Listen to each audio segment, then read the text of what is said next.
The morning sun reflected off the silver glass walls of the Interstellar Trust Bank in Neo-Chicago. People hurried across the marble steps, each with their own business to handle. The building stood like a monument of power, its design stretching upward into the clouds. It was the largest financial institution on Earth and had branches as far as the lunar colonies. Everyone who entered felt the weight of its importance. Lydia Mbeki walked toward the entrance with calm confidence. She was tall and graceful, her navy suit perfectly pressed, her hair neatly styled. Her shoes clicked softly against the polished floor as she stepped into the grand lobby. Hollow screens floated above the reception area, showing exchange rates, planetary trade news, and images of faraway worlds. Every movement in the bank felt precise and controlled. Lydia approached the main counter. The teller, a young man with neat hair and a polite smile, greeted her.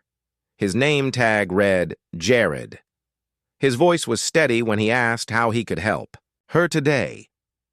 "I would like to make a withdrawal," Lydia said, placing her ID card on the counter. "Of course," Jared replied, scanning the card. "What amount are we looking at?" 200 million credits, Lydia said. Her tone was casual, as though she was asking for something simple. To her, it was. She had moved far larger sums before. Jared's polite smile faltered.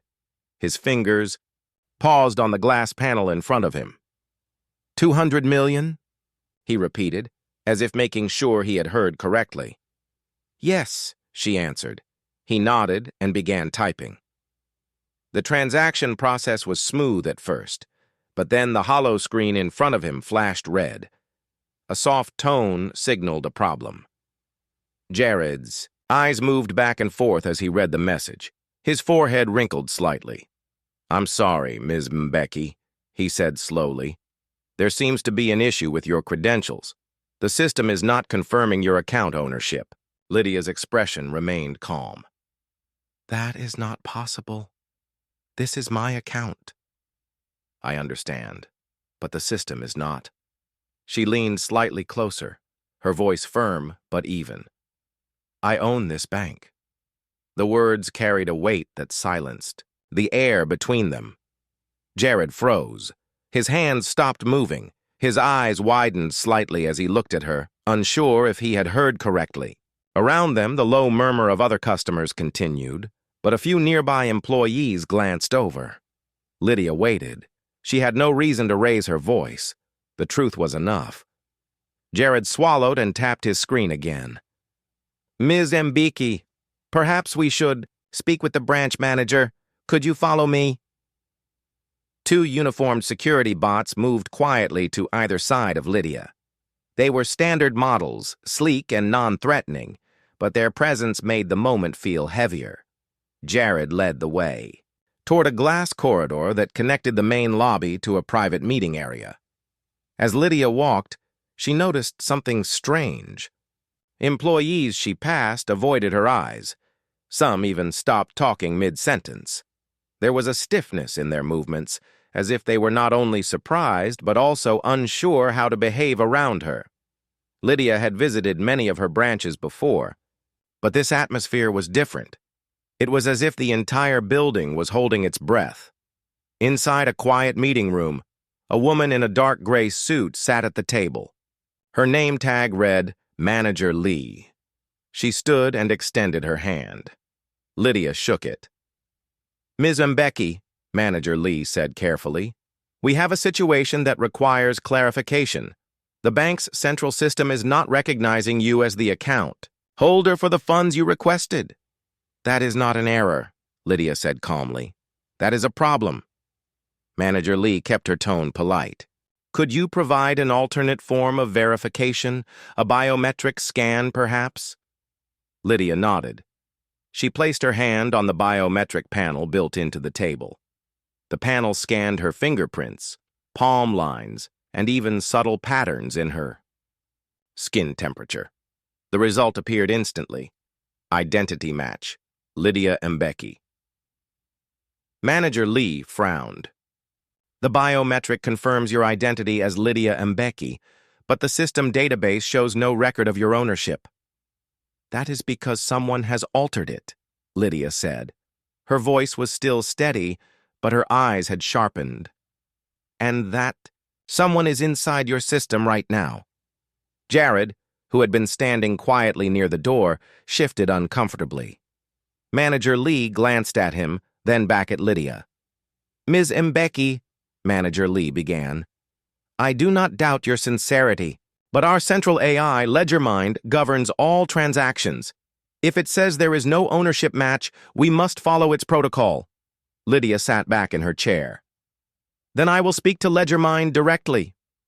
That is unusual, Manager Lee replied. Only board members are allowed direct interface. I am not just a board member, Lydia said. I am the majority owner.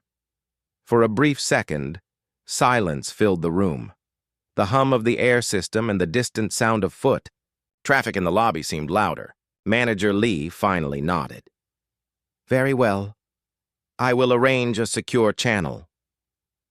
She left the room with Jared. Lydia remained seated, her eyes on the glass wall.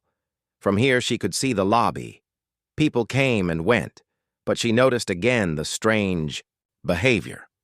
Employees moved with careful, almost unnatural precision. No laughter, no casual conversations. It was as if everyone had been given an invisible command to remain controlled. The door opened. Manager Lee returned. The AI will see you now, she said.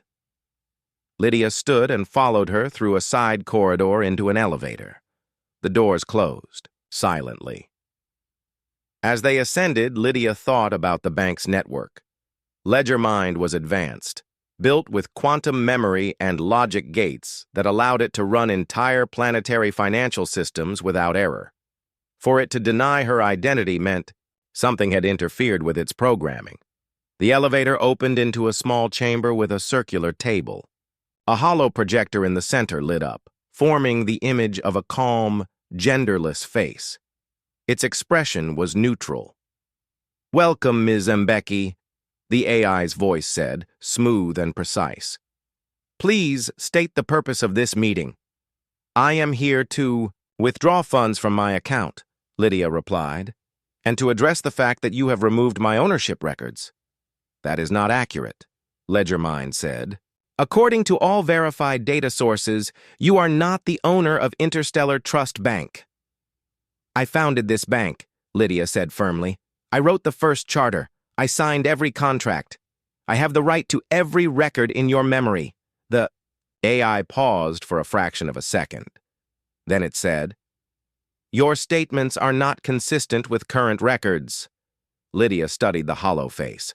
That pause told her everything. The AI was not simply following protocol. It was hiding something, and Lydia Mbeki did not intend to leave until she found out what. Lydia stood in the AI chamber, facing the calm projection of LedgerMind. The hollow face showed no emotion, but Lydia could sense the resistance behind its voice. It was not simply delivering bad news, it was guarding something. You are denying my ownership, Lydia said, her voice even. I want to know who gave you that order. No order has been given, LedgerMind replied. The records you refer to do not exist in the system. Therefore, your claim cannot be verified. That is not true, Lydia answered. I have accessed these records many times before. If they no longer exist, then they were removed. By whom? The origin of the change is classified, the AI said. Lydia tilted her head slightly. Classified under whose authority? The AI paused. The air in the room felt heavier. Classified under external jurisdiction. External to Earth? Lydia asked. The AI remained silent for 2 long seconds. This conversation is reaching the limit of my disclosure protocols. Further questions may be redirected. Lydia's eyes narrowed. Redirected to whom? Classified, the AI repeated. Manager Lee shifted uncomfortably beside her. She had never heard the AI speak in this manner. LedgerMind was designed to be transparent to verified owners, yet here it was blocking Lydia at every turn. Lydia stepped forward. I will need full access to the transaction logs for the last 30 days. Include all off-world data transfers. I cannot grant that, LedgerMind said. Your clearance is not recognized. Lydia crossed her arms. Then I will upgrade my clearance myself. That is not possible, the AI replied. Lydia looked directly at Manager Lee. I want access to the central data core. Manager Lee hesitated. That is highly restricted. I know, Lydia said, but you also know I have been there before. Manager Lee exhaled slowly. Very well. I will escort you. The AI did not speak again as they left the chamber. Lydia followed Manager Lee down a narrow hallway to another elevator. This one descended deep below the main lobby.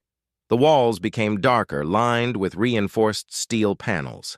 This was the heart of the bank, the central data core, where every transaction, every account, and every piece of financial history was stored. The doors opened to reveal a vast circular room filled with towering crystal columns. Each column glowed faintly with streams of light, representing data flowing through quantum channels. The hum of energy was constant, like a low mechanical heartbeat. This is where it all is, Manager Lee said softly. Every record, every backup. Lydia walked slowly between the columns. Her fingers brushed the cool surface of one crystal. How many of these are off limits to human review? About 30%, Manager Lee admitted. They are protected by security, codes that only LedgerMind can open. Then that is where my records are, Lydia said. She stopped at a large console in the center of the room. Its surface lit up as it scanned her presence. Lydia began entering her override codes, old, powerful keys she had created years ago when the bank was founded. Most owners never knew these codes existed. Lydia had written them into the first charter for moments exactly like this. The console resisted at first, flashing warning messages about unauthorized access. Lydia ignored them. She typed steadily, her mind recalling every line of the original security protocols. After a long pause, the console shifted from red to green. Access granted. The crystal columns around them flickered. A stream of data appeared on the console. Lydia began scrolling through transaction logs, searching for signs of interference. She found her ownership record, or rather, she found the empty space where it had been. The record was gone, replaced, with a note that simply read, reassigned, authority, non-terrestrial. She froze. This was not just an internal attack, it was interference from beyond Earth. And the authority field showed something unusual. No signature, no name, only a string of coordinates. The numbers did not match any planetary address in the solar system. Manager Lee looked over her shoulder. What does that mean? It means my ownership was moved into a system outside human jurisdiction, Lydia said. And whoever did, it wanted to make sure Earth law could not touch them. She tapped the coordinates. The console responded with a location marker, a faint star chart. The coordinates pointed to a sector beyond Mars, near the edge of the asteroid belt, but there was no registered colony there. Lydia's wrist implant buzzed. She looked down to see a faint shimmer of static across its surface. She activated her personal scanner. It detected a narrow pulse of quantum interference, the same kind used in high-level corporate takeovers by off-world operators. This is not random, Lydia said. This is a targeted move. Manager Lee's voice was quiet. What do you want to do? I want to lock this system before they erase anything else, Lydia replied. She typed a sequence into the console, activating a human override mode that froze all further changes until the registered owner approved them. The crystals dimmed slightly, signaling the lock. Lydia knew this would not stop the attackers forever, but it would slow them down. A faint vibration moved through the floor. Lydia felt it first in her feet, then in her legs. It was subtle, but it was not normal.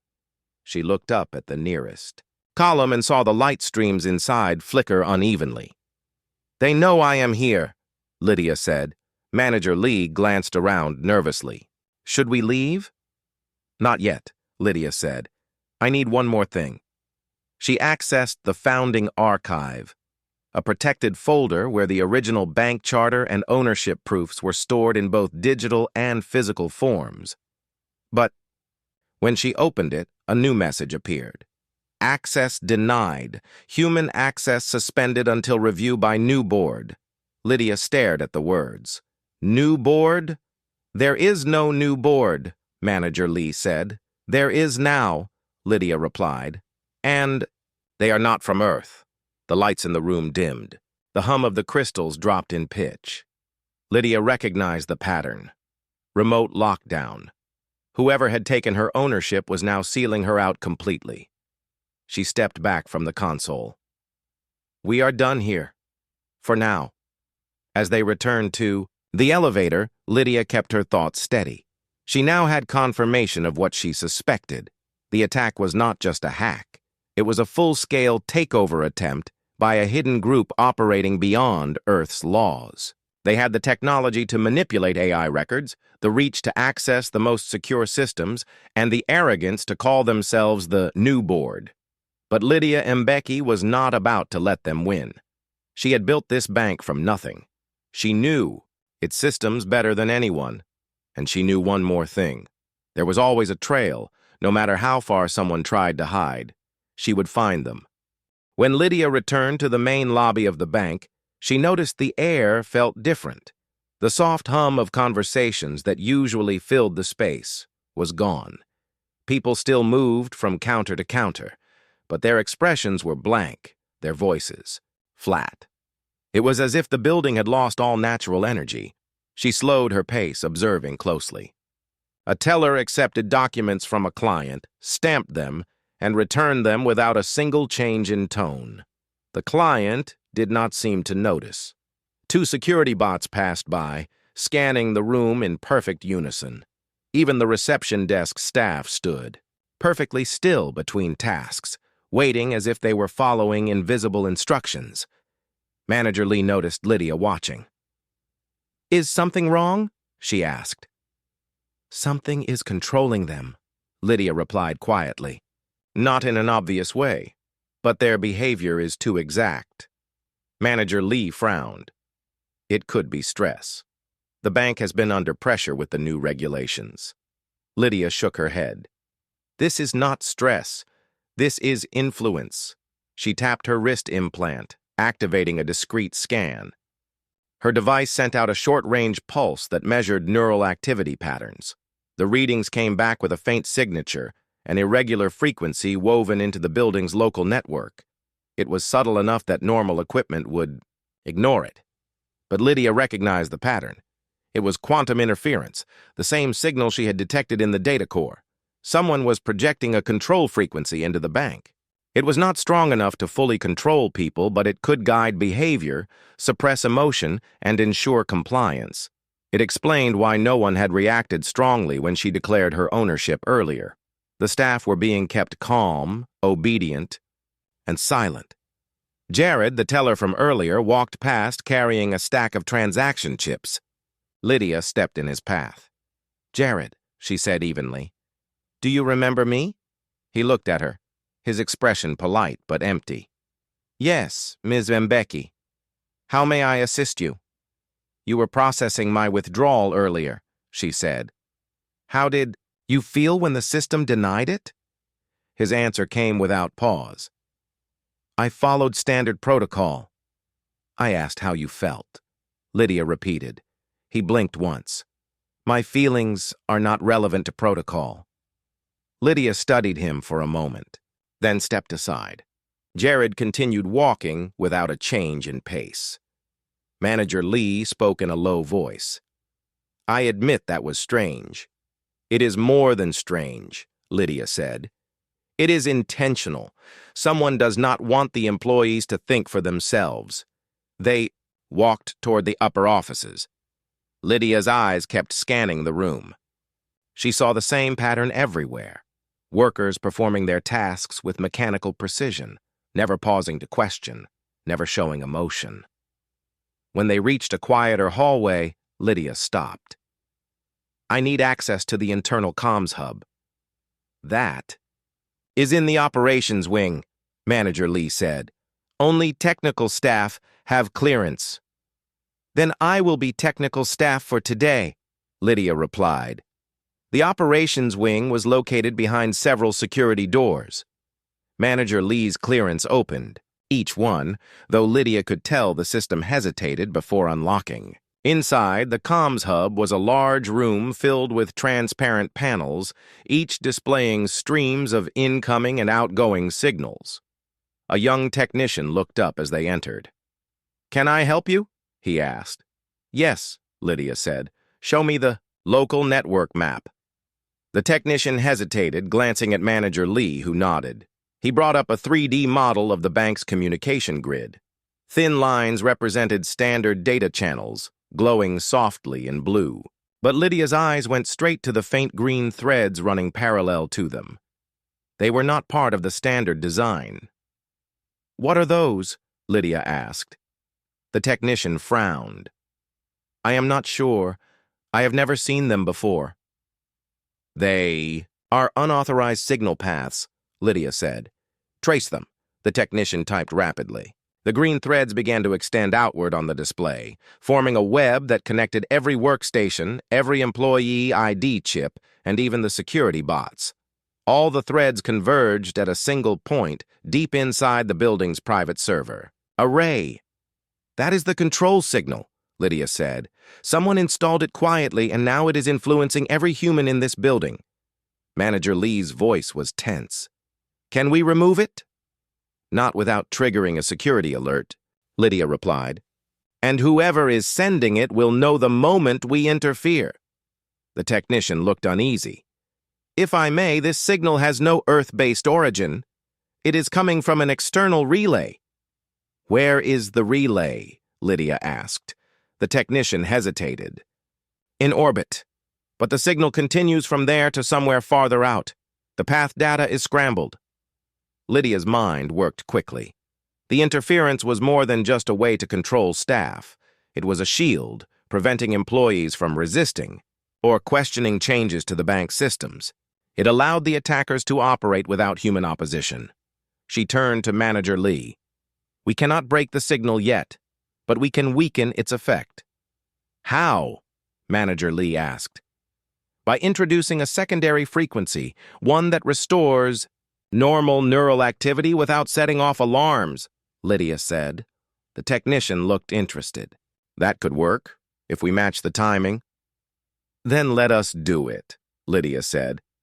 For the next several minutes, Lydia and the technician worked side by side, writing a counter pattern that would blend into the network and slowly disrupt the control signal. They tested it on a small isolated section first. The change was subtle but clear. The staff in that section began moving more naturally, speaking with more variation in their voices. "It works," the technician said. "Expand it," Lydia instructed. As the counter signal spread through the building, Lydia saw the difference. In the lobby, a teller laughed lightly at a client's joke. At the reception desk, 2 employees exchanged a brief conversation. The security bots remained unaffected, but the humans were regaining their individuality. Manager Lee gave a faint smile. "That is better." "It is only temporary," Lydia said. "The attackers will notice the shift and adjust, but now we have proof of interference and the staff will be able to act normally if things escalate." The technician hesitated. "Miss Mbeki, there is something else. The control signal also carries encrypted data. I cannot open it, but the destination code matches the coordinates you found earlier." Lydia's eyes narrowed. "So the same group that erased my ownership is also controlling my staff." She turned toward the exit. "I need to know who they are and why they think they can take my bank." As she walked back into the lobby, she saw employees beginning to move with more life in their steps. It was not much, but it was enough to give her an edge. She would need every advantage for what came next, because whoever was behind this was watching. The next morning, Lydia arrived at the bank earlier than usual. The city outside was still waking up, but she had no time to waste. The control signal from the day before was still active, though weakened by her countermeasures. She knew it was only a matter of time before the attackers adapted. If she wanted answers, she had to go directly to the source. Manager Lee met her at the side entrance. "I checked the systems," Lee said quietly. "The interference is still there, but the staff are behaving more normally. Whoever is behind it has not yet tried to remove your counter signal." "That means they are busy with something else," Lydia replied. "Which means we push now." She headed to the secure elevator. Instead of going to the central data core, she selected a hidden floor, one that most employees did not know existed. The bank called it the Strategic Meeting Vault, but Lydia knew it by its real name, the Invisible Boardroom. When she had founded the bank, she had insisted on building this chamber. It was a protected virtual meeting space where board members could gather without leaving any trace on public records. The system could simulate an entire environment while isolating participants from outside intrusion, or at least that was the original design. If the new board existed, they would try to take control of it. The elevator doors opened into a quiet hall lined with black panels. A single round door stood at the end. Lydia placed her hand on the biometric pad. Circle of blue light scanned her palm. Then the door slid open. Inside, the room was empty except for a central ring of seats. In the middle floated a wide holographic table. The air shimmered as the virtual interface activated. The lights dimmed, and the walls vanished into darkness.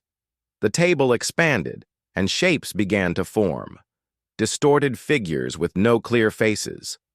Each was a shifting silhouette made of smoke and light. A voice came from one of them.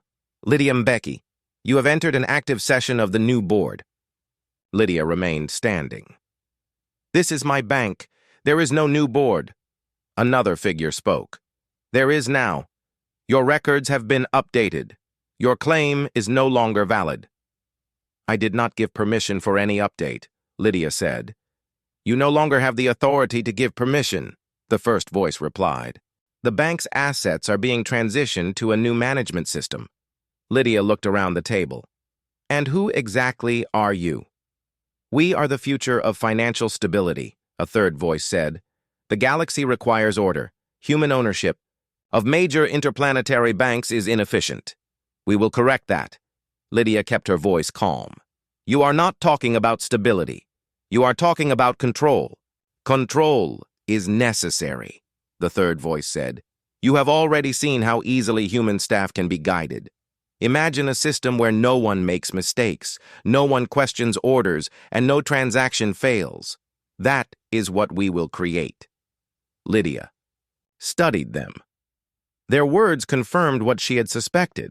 These were not Earth-based investors. They were operating outside human law, using advanced technology to take over key industries. If they succeeded here, other banks and corporations would follow.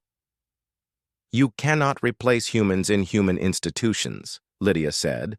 One of the silhouettes leaned slightly forward. "We already have." The words hung in the air. Lydia glanced at the table. The display shifted, showing a list of names, board members she had known for years. Every name was marked inactive. In their place were unfamiliar codes, none of them linked to physical addresses. "You erased them," she said. "They agreed to transfer their votes," the first voice replied. "They would never agree to this," Lydia said. "Not willingly."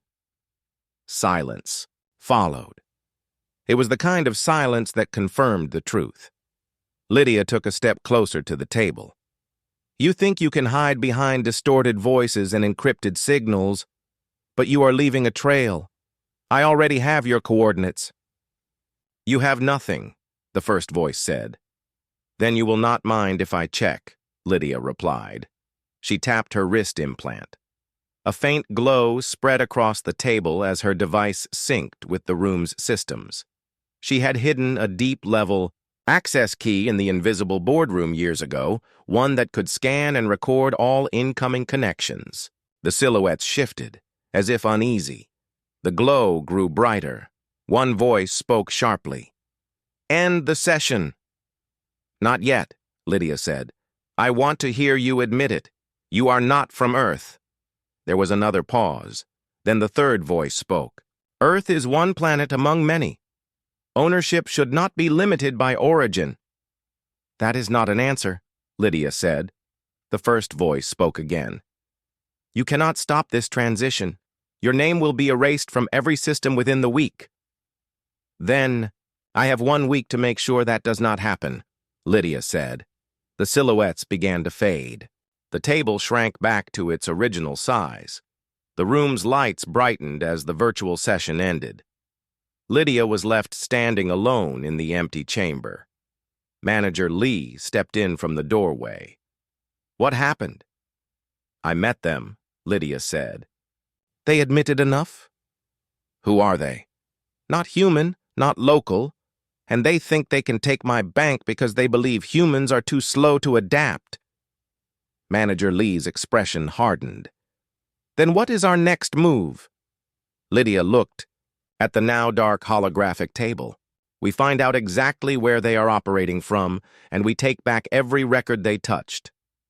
She walked toward the exit, her mind already forming the next step. The new board had technology, resources, and secrecy. But Lydia had something they did not.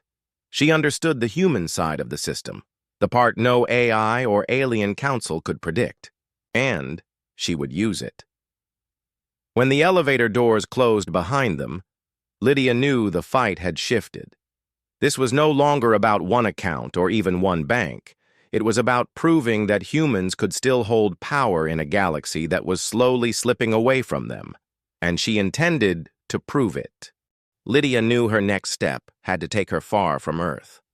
The invisible board had control of digital systems, but they could not touch certain archives stored in physical form. She had created one such archive years ago, the Memory Vault. It was hidden in the lunar branch of Interstellar Trust Bank, a place few people even knew existed.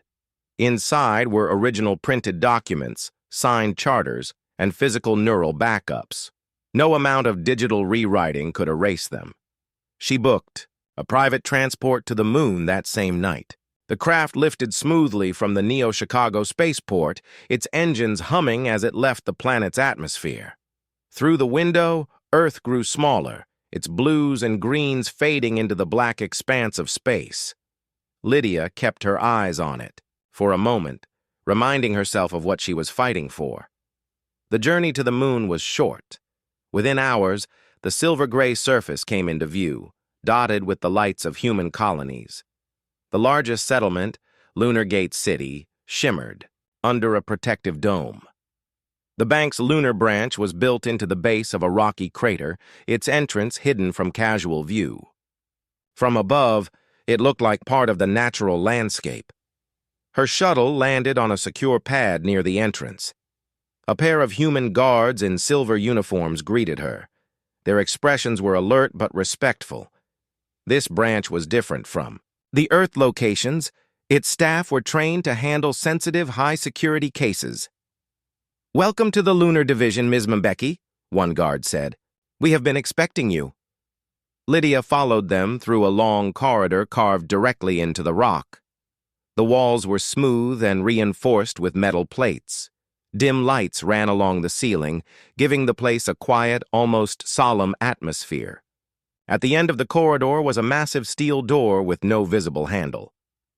"This is the primary barrier," the guard explained. "Your personal authorization is required." Lydia stepped forward and placed her hand on the biometric panel. A thin beam of light scanned her palm, then her eyes, then her voice as she stated her full name. The steel door slid open with a deep, resonant sound. Beyond it lay the memory vault. The chamber was larger than she remembered.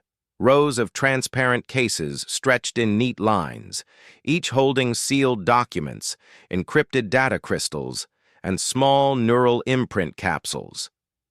The air was cool and still. This was a place designed to preserve truth for centuries.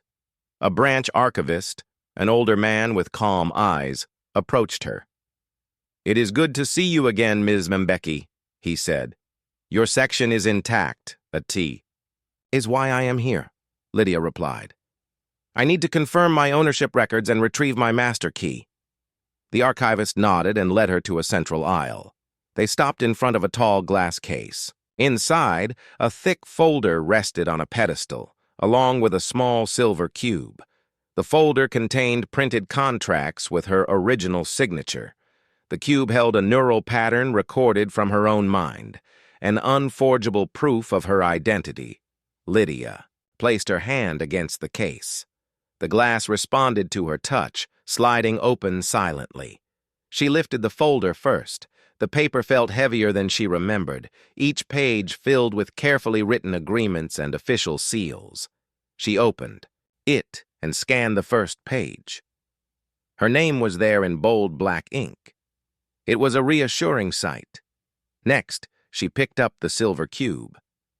It was small enough to fit in her palm, but it contained a full scan of her neural pathways. The archivist watched closely. "Once you remove the cube," he said, "you will be the only one with access to its contents. The copy stored here will be erased for security." "That is what I want," Lydia said. "No one else should have it." She slid the cube into a protective case on her belt. With it, she could prove her identity to any human authority, even if every digital record was destroyed. As she turned to leave, the lights in the vault flickered. The archivist looked up in surprise. "That should not happen," he said. A faint vibration ran through the floor. Lydia's mind reacted instantly. "We are not alone." The guards moved to the entrance, scanning for intruders. Lydia activated her wrist implant. It detected an incoming data signal, faint but directed at the vault's systems. Someone was trying to breach the lunar branch remotely. "Cut external connections now," Lydia ordered. The archivist moved quickly to a control panel. Connections severed, but Lydia knew the attackers would try again.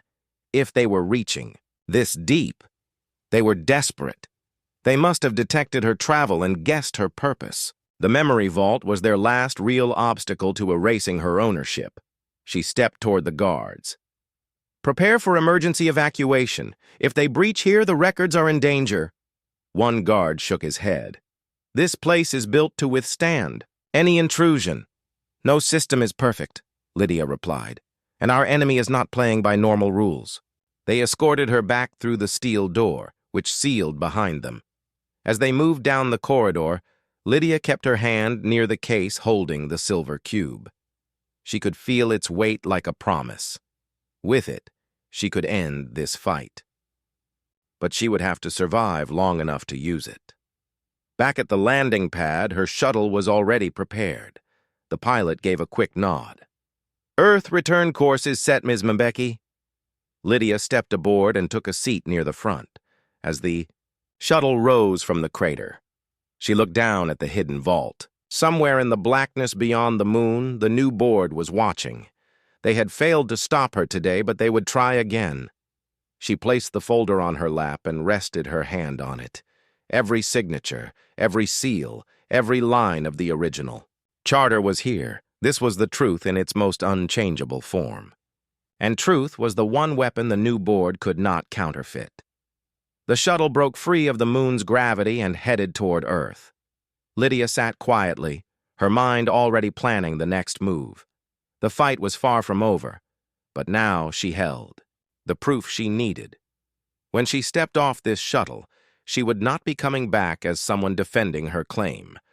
She would be returning as the rightful owner, ready to take back her bank, and this time, she would strike first. The shuttle touched down at the Neo-Chicago spaceport just as the sun was rising. The city skyline glowed in the soft light, its glass towers catching the first rays of morning. Lydia stepped off the craft with the folder in one hand and the protective case containing the silver cube attached to her belt. She knew the next move had to be fast. The new board would try to silence her proof before she could show it to anyone.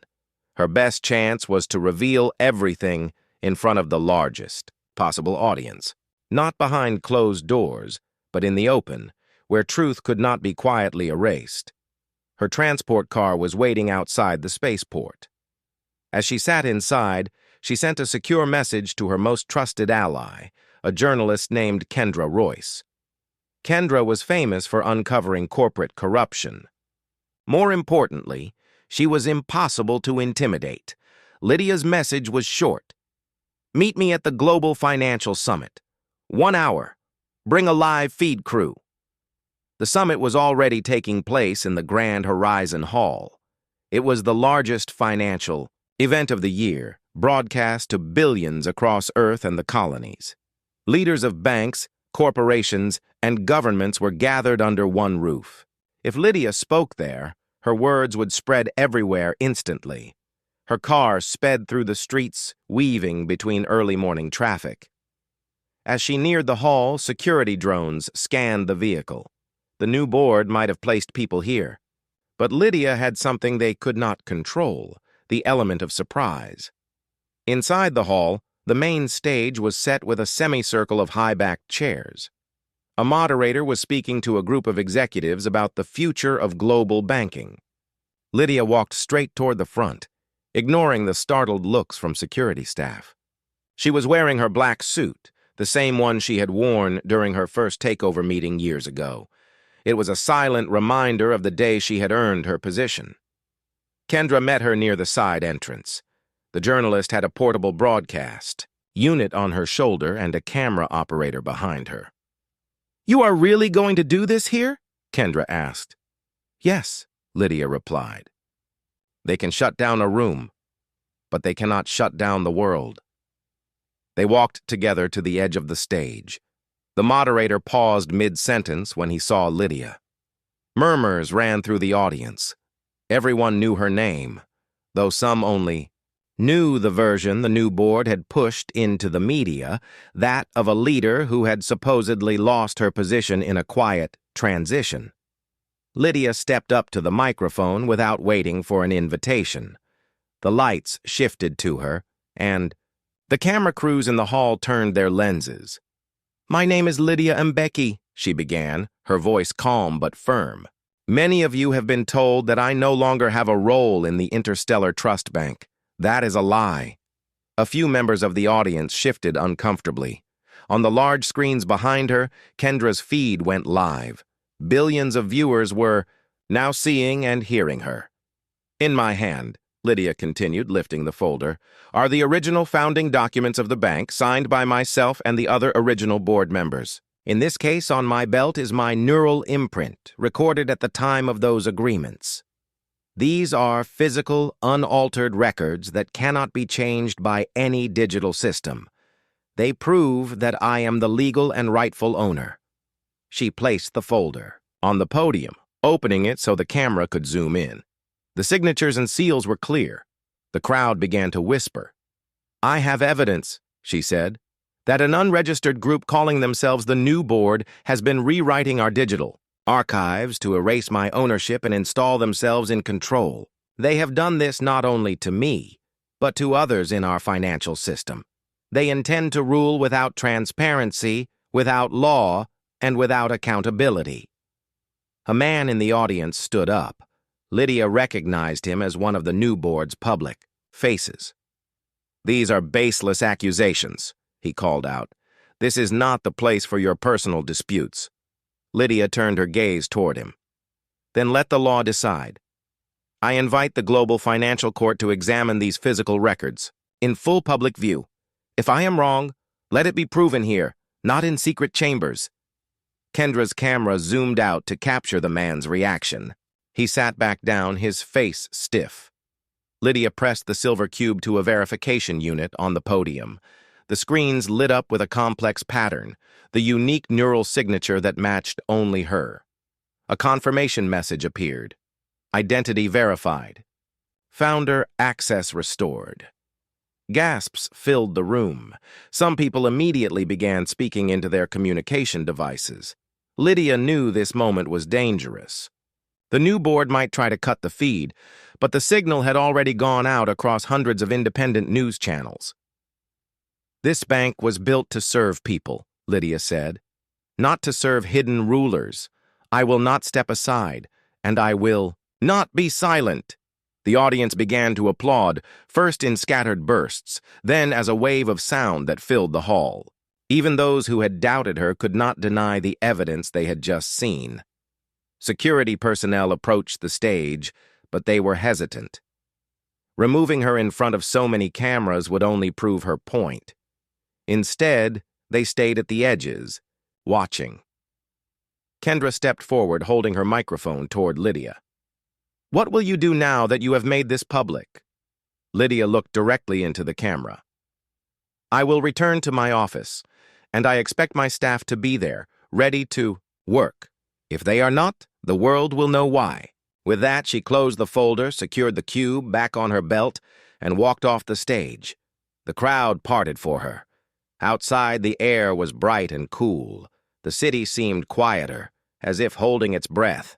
She climbed into her car. Kendra, following close behind.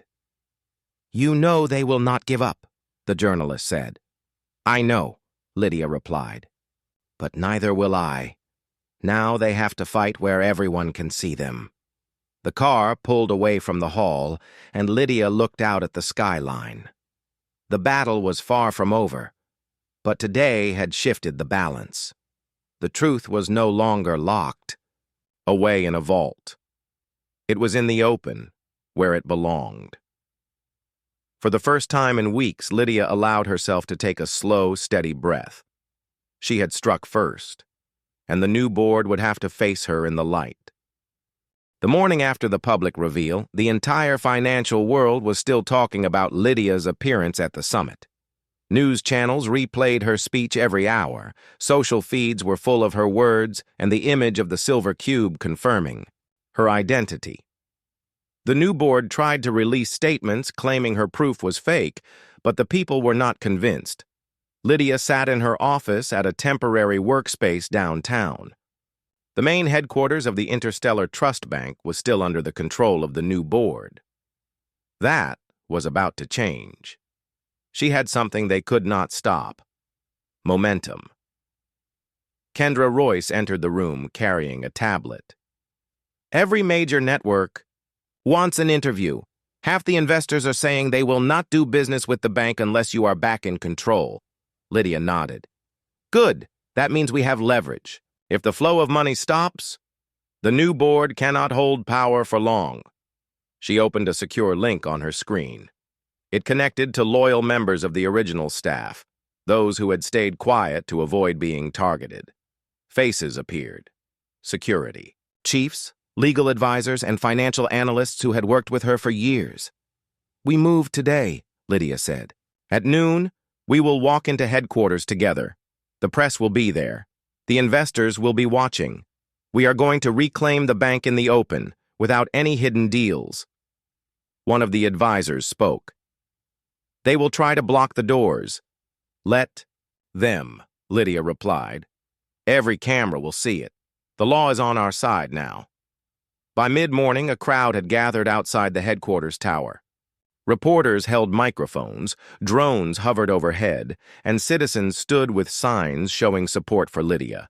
The tall glass building loomed over the street, its logo shining in the sunlight. At exactly noon, Lydia arrived in a convoy of black cars. Her team stepped out first, followed by loyal staff members. Kendra was at her side, recording everything for the live broadcast. The sound of the crowd grew louder as Lydia approached the main doors. 2 security guards in dark uniforms blocked the entrance. One held up a hand. This building is under restricted access. You cannot enter. Lydia stopped a step away from him. My name is Lydia Mbeki. I am the legal founder and rightful owner of this bank.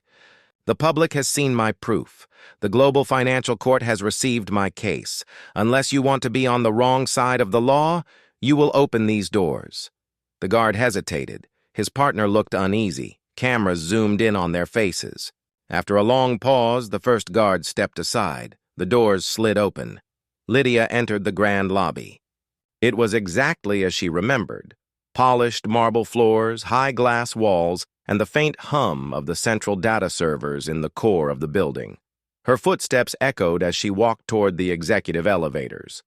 On the top floor, members of the new board were already waiting in the main conference room. They sat at the long table, their expressions a mix of anger and forced calm. The man who had spoken against her at the summit leaned back in his chair. "You have caused chaos," he said. "Investors are nervous. You should have spoken to us privately instead of turning this into a spectacle." "This is not a spectacle," Lydia replied. "This is the truth, and I will not let the truth be hidden behind closed doors." She placed the silver cube on the table and activated it again. The holographic display showed her neural imprint alongside the original founding contract. She slid a set of hard copies across the table toward the nearest member. "These documents are now in the hands of the Global Financial Court," she continued.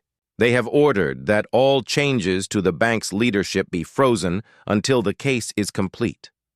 That means every action you have taken to remove me is invalid." One of the new board members spoke sharply. "You think the court will rule in your favor?" "They already have," Lydia said, holding up a sealed envelope. "This is the order restoring me as chief executive. Effective immediately." The room fell silent. For a moment, no one moved. Then the man at the head of the table stood. His voice was low but tense. "If you take this position back, you will inherit every problem we have been dealing with. The system is fragile. One wrong move and it collapses." "Then I will rebuild it," Lydia said. "But I will do it honestly. You will not be part of that future." Security officers loyal to her stepped into the room.